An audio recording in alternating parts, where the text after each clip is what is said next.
Harvesting ko itong mga hinog na kamatis mga lods, no? Kasi parang ma-overripe na siya. Nagka-crack na, oh. So sayang naman.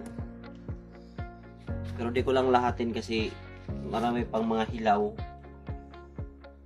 So hayaan ko munang mahinog yung iba. Tanggalin ko lang yung mga hinog.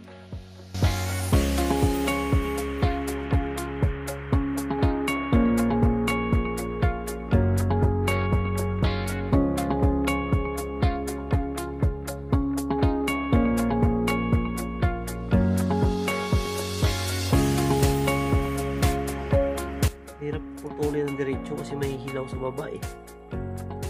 Kailangan talaga isa-isahin. Ito isang puno mga lods, so tinanggal ko na yung mga hilaw. Siniwan ko lang yung marami pang mga hilaw dito. Tapos ito namang isa. Another variety. Ang variety ito. Tanggalin ko na yung mga hilaw. Grabe, parang cherry. Sino tomato nga ito?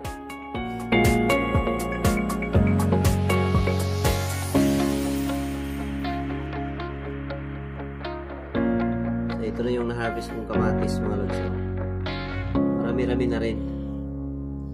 Cheers. Tamis.